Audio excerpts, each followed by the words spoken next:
atoms apparently didn't know what hit them.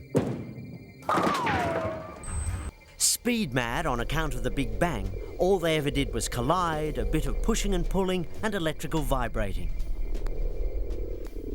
But when they slowed down enough to lock into lines, and the sun got them switching one another on and off, it was a different matter. Spirals of lines started to push and pull one another into making copies. Sets of copies kept upgrading into assorted, self-dividing units. Whatever it was, they couldn't get enough of it. In barely 10 billion years, a unit found itself pulling through its transparent end a sun-wave picture of something up until then it ate by accident. For the first time on the planet, something felt something. It was the first known dinner. The brain contraption lit up.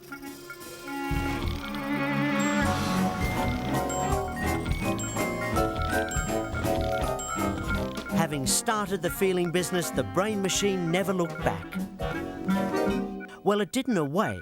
A passing, slow-release chemical set started holding happenings.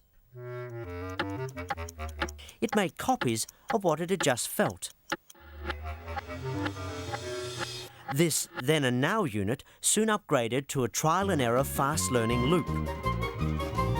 The whole thing was mounted on the famous egg and sperm vehicle and wired to heat control, eyeballs, a reproduction system, blood pressure monitoring, and a muscle unit. Up till then, all pretty straightforward.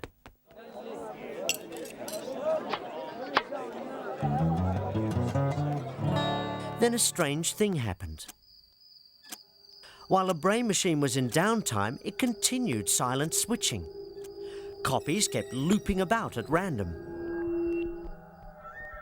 The right side began to do fooling about, fantasy imaging, alarm practice, and very soon, doubt, self-awareness, questions, and art.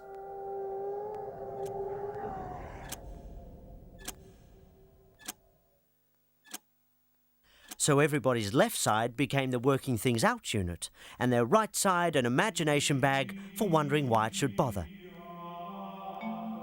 Leaving aside God for a moment, the human brain appeared to have invented itself.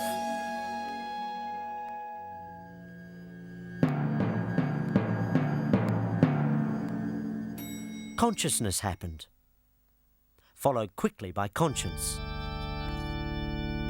Using both sides, it went on to invent the Russian Revolution,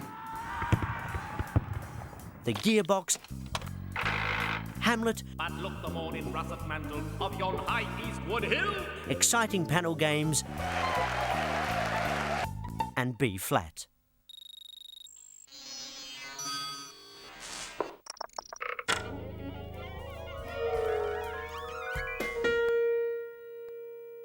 But it was a fragile unit and kept changing its mind under constant pressure from its gene pool, TV, one another, and other info systems. Put this we go, easy back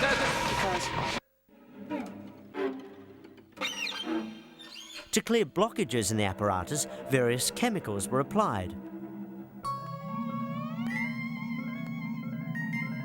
Freud tried installing a couch attachment. What you have is an Oedipus complex, and we must get it out of here. And there was a major problem. Mounted on a mass of people, brain machines fuse back into a survival blob which loses the think bit and starts spiralling through the same messages.